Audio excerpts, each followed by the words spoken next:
If you haven't heard about Anchor, it's the easiest way to make a podcast. Let me explain. It's free. There's creation tools that allow you to record and edit your podcast right from your phone or computer. Anchor will distribute your podcast for you so it can be heard on Spotify, Apple Podcasts, and many more. You can make money from your podcast with no minimum listenership. It's everything you need to make a podcast in one place. You're listening to Africa Business Radio, where you get up-to-date insights on the Africa business landscape. Log on to www.africabusinessradio.com. Your favorite shows are available as podcasts. Download them on our website and mobile app. Africa Business Radio, towards a profitable Africa. We are the wind in the sails of your business. We are your compass. Chart your course towards your targets. Africa Business Radio, towards a profitable Africa. That's cool on the beat.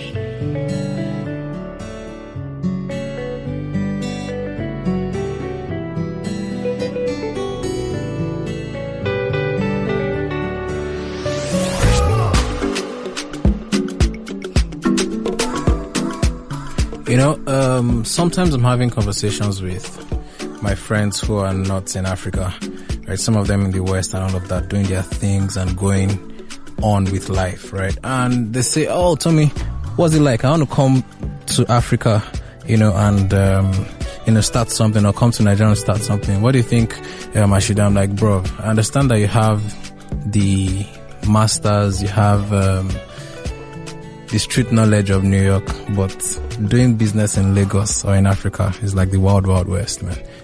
You're like, okay. For example, you've done all the jobs and everything, you sent it over to the client, and then you now have to do an extra job of getting your money. It's just the reality happening here. And guys, it's the African Millennial Radio Show again, and it's Tommy Wale. And this episode is actually going to be some sort of a no-holds-barred talk. So I think you should really, really plug your ears tight. And I'm sure many guys in South Africa, in Ghana, in Egypt, in what other country do we have, in Mali, would relate to what we're going to talk about here. So, quick recap. So far, we've had consultants or people in business, right, coming to talk about brand positioning, the essence of data, corporate culture, corporate governance, business structure, and then strategy also. And we've had all of that. Very insightful sessions. You can go on africabusinessradio.com or check the African Millennials, right, on Google, on Apple Podcast, and on Spotify to listen to those editions. Now, I have someone in the studio today who is actually, doing business, right, as an African millennial. So let me tell you a bit about her. Jumoke Shotonwa is a multi-influential woman who is passionate about being the better version of herself. She is the founder of Kwasee Style Company, which was recently nominated for an award by La Mode magazine as the fashion stylist brand of the year, and has also been recognized as one of the top 5 bridal stylists in Nigeria. She's also the co-founder of the Lagos Wardrobe and Exhibition, that's TLWE. I would have called it TLWE, but then TLWE, TLWE, right? A platform to promote the up and coming fashion creatives in Africa. Hi Jumoke, how are you? I'm good, thank you. Sorry, first of all, how long have you been doing this? Off the top of my head, I'll think 5 years, but then it could be more than that. So, I've been doing this for close to 7 years now. Close to 7 years. Yeah. Now, people around me know that if you've not been in business for at least 5 years, I would not really want to have a conversation with you about doing entrepreneurship in Nigeria. I'm not trying to be condescending or anything, but then there are some lessons I really want to learn. I don't want the PowerPoint things like the book you just read. I want to listen to what you experienced on that day, right? And then that's why we have Jumoke, and then she said 6 years, so I think she's had quite an interesting experience doing business with Nigerians, doing business in Nigeria, going through the whole government thing. I mean, Jumoke, how now? I'm good. I mean, how's it going? Well, Getting here today was a hassle, over 2 hours, 30 minutes. Imagine. Traffic, police, everything, Nigeria. Just to transport yourself over a journey that would have taken you less than 30 minutes. I mean, that's another one. Then you get there, you still have to be your best. Because of course, you can't just say, there's traffic, let me calm down. You have to give that presentation. Yeah, 100%. We are not lazy. No, we're definitely not lazy Nigerian youth. You are a stylist, right? Yeah. Fashion stylist, yeah. I guess that right. LOL. Of course I know that. And so that means you're a creative consultant. Yeah. Basically. In your industry, right, let's just go straight into this, guys. Right. Can you talk about the growth you have seen in the industry you're currently playing so far? Say 10 years now, yeah. Yeah, I mean, the fashion industry in Nigeria, has really grown exponentially. I came into the industry over close to 7 years now, and the growth has been so massive. Nigeria now plays in the international space. Nigerians are basically fashion conscious, right?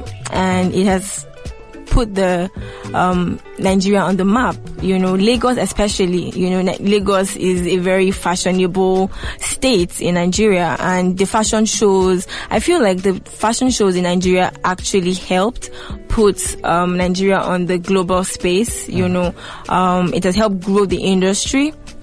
I mean, you can see Lagos Fashion Week, we can see GT Bank, involving international designers. Yeah. It has actually really helped, put Nigeria in that space. We now have the size of the industry has grown, the sophistication. Lagos is one of the fashion cities in the world. You talk about Paris, talk about New York, talk about London. You definitely mention Lagos because we've actually grown to the point where we can be recognized. Now, you hear things like Buy Nigeria, the designers have stepped up their game. They can rub shoulders with international designers. The quality of work, the creative output has been amazing.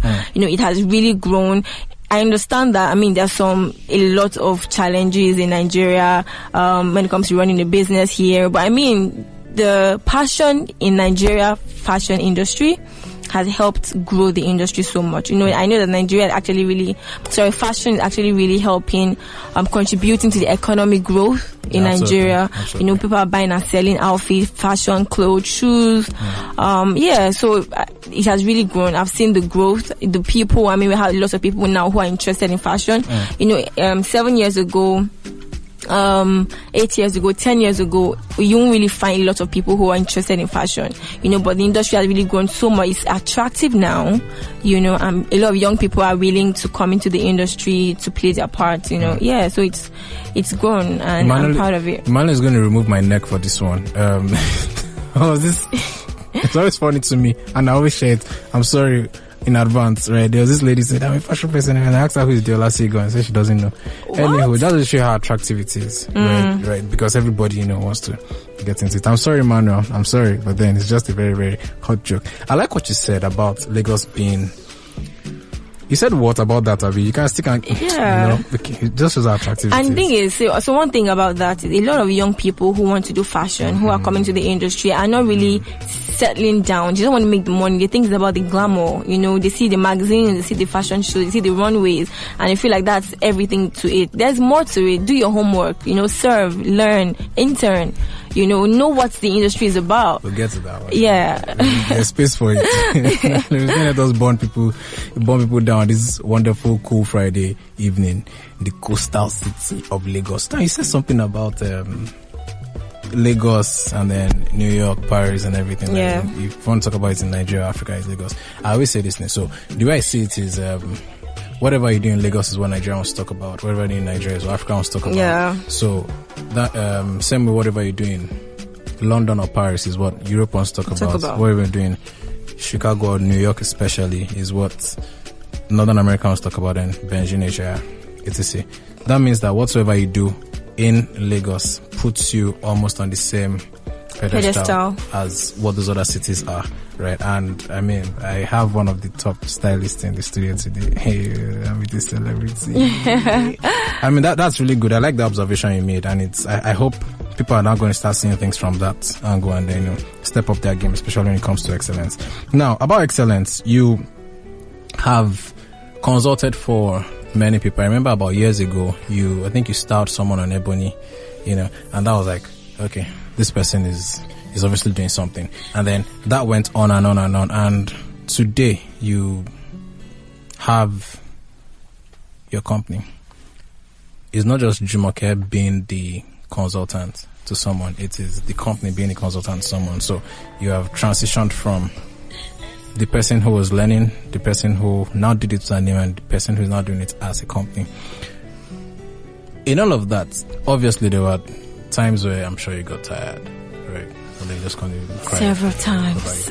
What really made you keep your head down to focus on your work? So for me, it's basically about the big picture, the vision that I have, what I see. I know that fashion is actually going to be like I said, we are growing, and fashion is actually going to be a major player in the world. The earlier people begin to realize that, the better for us, right? And the vision that I see is what has made me, put my head down, stay consistent, build. I'm all about building something that will last. I realize that, and especially because we're in Africa, you hear things like African businesses don't outlive the owners. African businesses don't do beyond a particular amount of years, And what I see, I want to build a business that will last decades, that will live beyond me, that will make impact, And that's one of the reasons why we started our enterprise called the Lagos Wardrobe and Exhibition, because what we are seeing is huge. We want to make impact. We want to give opportunities and a platform for young people, young creatives to showcase their work, to play on a level playing ground, if I can call it that way, So for me, number one, what I see, my vision is huge, contributing to the fashion industry. It's something I'm really passionate about, helping young people. I'm passionate about young entrepreneurs, young creative entrepreneurs, and that's one thing that has really kept me going, to keep building, yeah. Okay, now, you said something about the young creative entrepreneurs, right? I want to throw in something about the opportunities you see, right? But then I'm now going to come from the point of the creative young entrepreneurs. When I started this year, something that I usually say is we really don't know what this decade was going to bring. I didn't know COVID was also going to come, but that's a negative one. But then the things that this decade was going to bring, I was talking about the advancement of technology, the way they call them Gen Z now, right? Yeah. The way they think, right? The things that they could create, right? What the world would be doing by 2025, for example. Things are moving very fast, so whatever we thought would happen in 3 years could actually happen in 3 months. So we don't know what 2025 is going to hold, right? And then you're talking about the young creative entrepreneurs. What opportunities do you see for these guys, right? Using this environment as a reference, right? And also the drive that they have. Right, and how, what opportunities you see for them? Don't let me add more to young creative. You mean environment? You mean Nigeria? Or you mean the fashion industry? In the fashion industry, from this environment, and also using the energies that they have, what opportunities do you see for them? Okay, so there are a lot. I just recently concluded my course with London College of Fashion, and I realized that there are a lot of opportunities in the fashion industry. But because what is more prominent or most prominent is the fashion design, a lot of young people just put their energies to fashion designing. There are other opportunities. Right now, I know that we don't really have the fashion education in Nigeria is actually really not so good. The curriculum, it's not well structured. It's not well structured, exactly. We don't make fabric in Nigeria. We don't really have that structure. We don't have accessory designers in Nigeria. There are lots of opportunities in the fashion. I mean, there are over 120 different. I mean, there is the fashion media communicator. There are different opportunities I see, and because these Gen Zs or these Gen Zers are very passionate, they are energetic. I believe that if they pardon me, maybe calm down, do their research, go deep down, not just about the glamour, not just about the money, but because if they are really interested and passionate about fashion and the industry, I believe that there are a lot of opportunities for them. In Nigeria, in the fashion creative space in Nigeria, I mean, that I could hear so many things in what you were saying, right? And I could understand why maybe you could even learn some things, because it's a lot in your head based on what you've studied. I mean, you said you just finished your study now. I was reading an article. I follow Business of Fashion on Twitter, so I'm always looking forward to, what's the new thing that's and they were highlighting the new jobs in it, and they highlighted about 20 things or so. Like, that's from this year, right? That they could highlight. In fact, this thing about if you want to sketch out, a dress or something, nowadays you have to have a skill of putting it in 3D, right, yourself. That is something also. And talk about the communication part of it. Exactly. So many things. So you don't have to be the one to design it. Exactly. You could just be the one to know how to get the best lighting, right, for the runway, for whatsoever. Exactly. So you can be you can be a model booker. Different opportunities in the fashion space. There are lots of opportunities in the fashion space in Nigeria. So now, with these opportunities, of course, challenges are, right. I get in talks with people also who want to come start, and I'm like, you know what? We don't have structures here, right? But what we have is an environment that is raised like a big field, no houses, nothing yet, and then you have to get to digging, right? Lay your foundations, and the guys that get to digging are not particularly tush and everything, they are dirty, so you have to do the dirty work. Then you now start, planting your building and then taking it as high as you want to, right? So that's the opportunity here, but then there are the challenges, right, that you have to face. So far with you, what challenges have you faced as a business person in this, and how are you scaling these things every day, right? Even if you're in one China and you're scaling, please let us know, right? Because I'm sure I'm really enjoying this conversation, right? It's so educating to me, right, to see that there are more things in fashion. If I'm going to talk about it, I'm going to talk from the standpoint of a brand consultant. But then listening to you, I mean, I want to learn, what are these challenges you see in this environment? It could be taxation. Some will point at you. That's fine. Okay, so we all know that in Nigeria, infrastructure is a major problem for us. We don't have the right infrastructure. Your own government in Nigeria. Designers are trying to make sure that they have petrol for or diesel for their gen. They have to go to the market to buy fabric. Importation is a problem.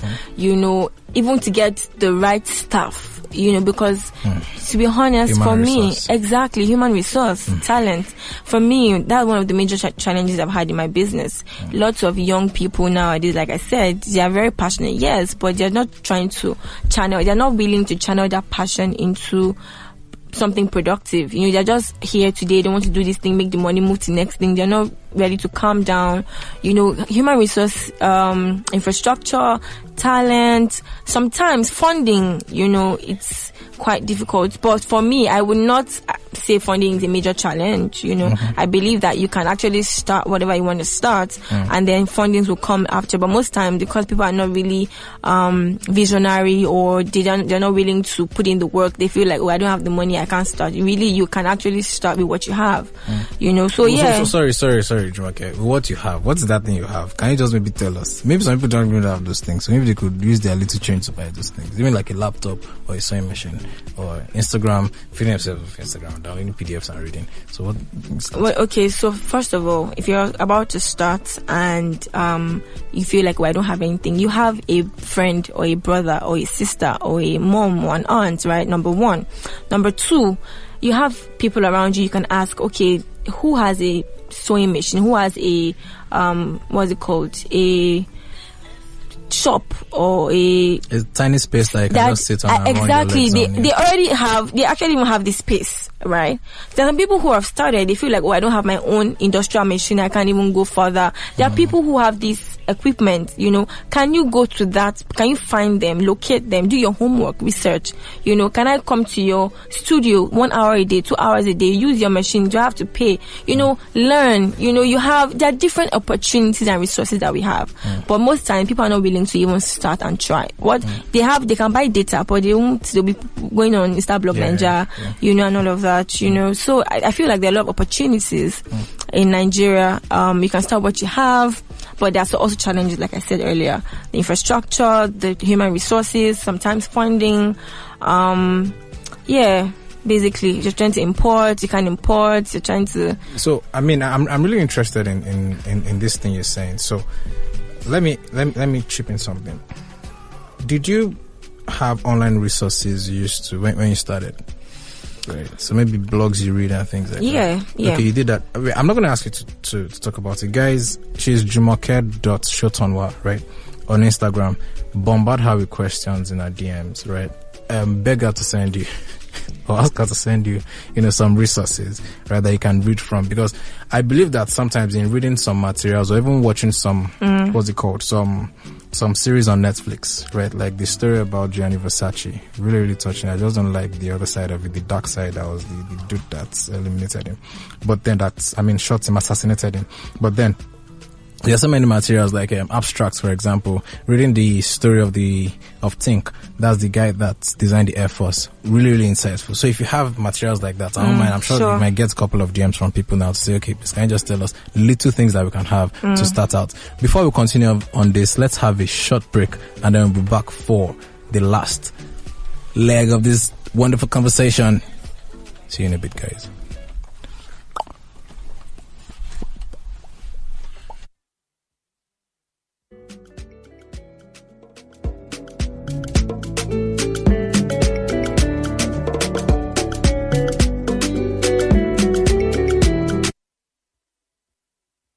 You're listening to Africa Business Radio, where you get up-to-date insights on the Africa business landscape.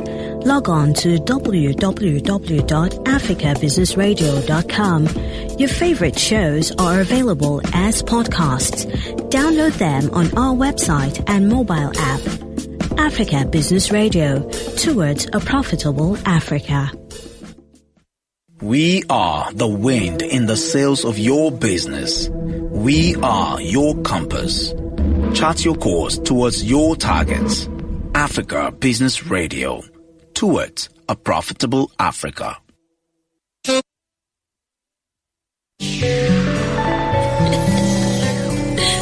cool on the beat.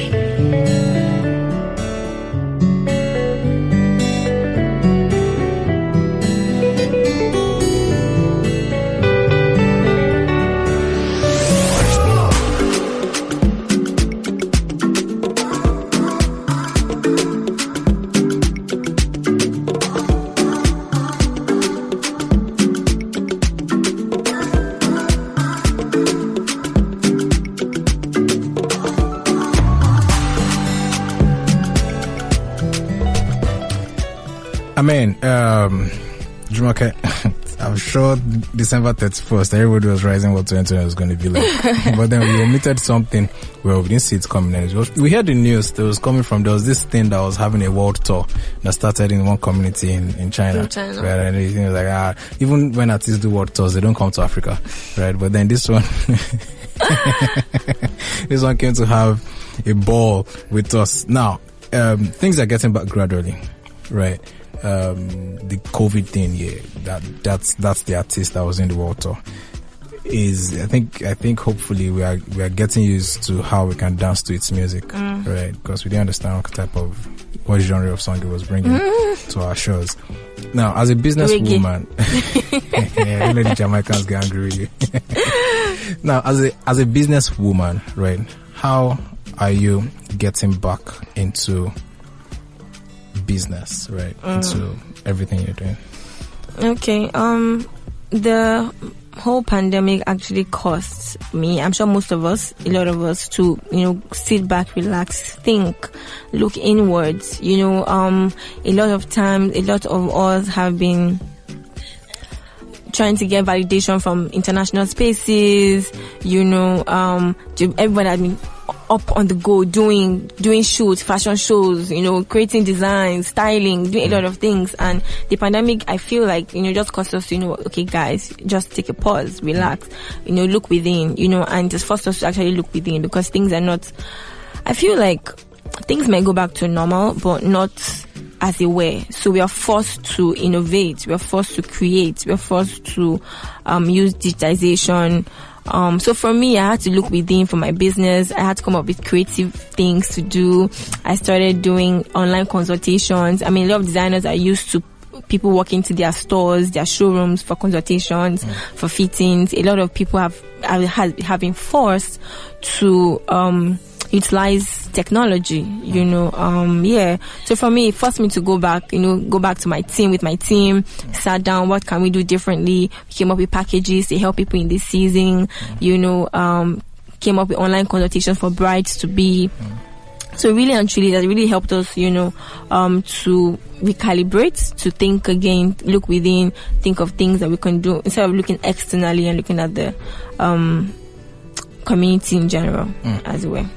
I mean, well done. I mean, I can imagine some people, I just hope people are finding ways to bounce back, right? When we had Nanke Isen, on the show, she talked about this might be an opportunity to create a platform of expression that the younger generation can express themselves on in your organization, because they are Jews, they are the ones in time right now, and then their Jews can actually be the things that would open up the innovation you really need, or bring the innovation you really need in this time. So now that you're saying this, right, I heard you saying things like, instead of the physical consultations and everything, now to start finding ways to creatively engage your clients, potential clients, and I make sure you give them an experience as well, because that's one thing. An experience, exactly. Yeah, that lady that did that runway thing, that 3D runway thing, for example, Anifa. Oh my God, I was listening to her recently, and she was saying that she's been playing with the digital space, prior to the pandemic, right? So she's been playing with technology and all of that, and when she introduced the first 3D stuff. She was just testing just to see what the market would be. And that's one thing about this season or this post-pandemic, right? A lot of us have to think about, what do our customers really want? Think about the people. I realized that for me, what I also did during the pandemic was to keep putting my stuff out there. So when it's over, people remember you, your customers remember you, your clients will remember that you're still there and you're not out of business, So she was testing it. She put it out there. She saw the comments. They were good. Then she did the fashion show as well to make sure, so yeah. So I remember some guys, Black Americans are very, very interesting people. One guy quoted her tweet and said, "Let's have this in record that a Black American did this first." Before it just becomes something that we are now discovering in history later, that it was a Black American that did it. So there's an attention on Africa, of course. Everybody wants to come to Africa. Some people say, some people are doing it for their pockets, right? Some people are saying, no, they're not doing it for their pocket. They're actually opening up, opportunities for us to get into the global rooms and, whatever I see it. I want to see it from the point of the cup being half full. So it's an opportunity for us, right? We can be in the rooms with the global media stakeholders and then negotiate with them. Also has to do with styling, right? Elizabeth Carter is someone I really like. Right? I mean, that woman she really went through the ranks, and she's that broad, right? Especially styling many of the most successful Black American movies in Hollywood. Now, she said that there were no references to a lot of African attires in Hollywood, so she had to come up with so many things for Black Panther. But then I was thinking that, what if she just checked Instagram, checked Lucky? She has seen a lot of people now. But Beyonce did that. Right, and Orange Culture, Bio was here some time ago, and then glad that the attention is getting to the stylist also, not just the music. Now, what are the things you think stylists or creative consultants in Africa, what things do you think they should have in mind when negotiating in global rooms today? Okay. So this is one of my, I love this question. It's a very good question. One of the things that we need to negotiate when we're in the global rooms is we need to begin to tell our stories. I realize that in Africa, we've not been able to tell our stories appropriately. They tell it for us, and they really cannot tell our stories like we would tell our stories, So when we are in global, if you notice, we don't really have lots of black media that can tell our African story, our heritage, our culture, our way of life, our food, our environment, So when we are in these global rooms, we need to be able to negotiate telling our own story. And I believe that, I read different things about Beyonce and Zarina, that's her stylist, how she didn't do justice to telling the African story appropriately. Some people said that, it was good. Some said it wasn't really good. It was not really African. It was more of blacks, not African, So there's been a lot of controversy here and there about it. But I believe that when we are in those global rooms negotiating our way, we should be able to tell our stories, showcase our culture, showcase our fabrics.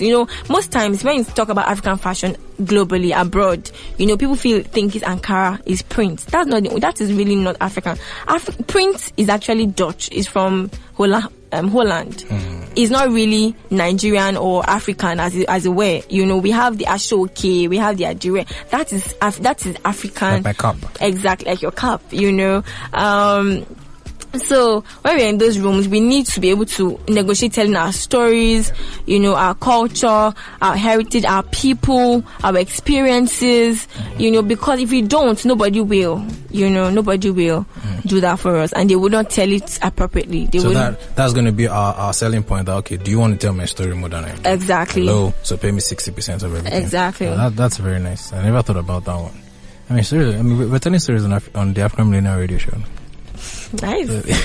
We can negotiate with the callers. If they come here and say, Jumoke came here, and I can tell you that what you're trying to say about our story. Don't call her up, and then she'll give the best story. I said Elizabeth Carter, Ruth Carter, not Elizabeth Carter. I don't know where I got that from. Her name is Ruth Carter. Ruth Carter, the stylist of Black Panther. Anyways, Jumoke, thank you very much for coming on the African Millennial Radio Show. I really enjoyed this conversation. You opened, I'm sure you opened the listeners and even me myself too. I wish we could go on and on and on. The person who is doing the work, right? Not just someone is going to come drop theories. We don't even have any of that on this edition at all. Emmanuel and Michael are doing a very good job with that, And then my producer, Mickey, could have been here, but then he's my producer, Mickey, but then Onoja is doing that job for me.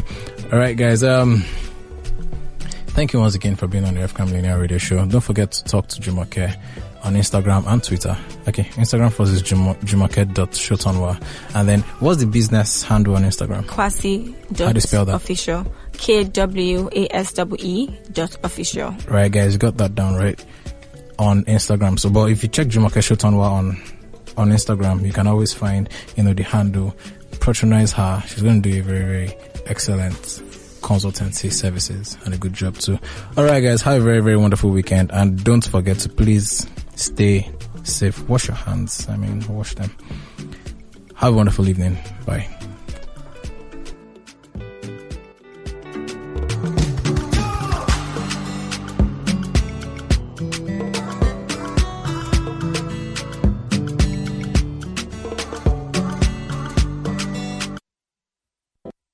You're listening to Africa Business Radio, where you get up-to-date insights on the Africa business landscape.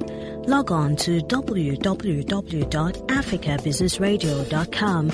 Your favorite shows are available as podcasts. Download them on our website and mobile app. Africa Business Radio, towards a profitable Africa. You're listening to Africa Business Radio, where you get up-to-date insights on the Africa business landscape. Log on to www.africabusinessradio.com. Your favorite shows are available as podcasts. Download them on our website and mobile app. Africa Business Radio, towards a profitable Africa. You're listening to Africa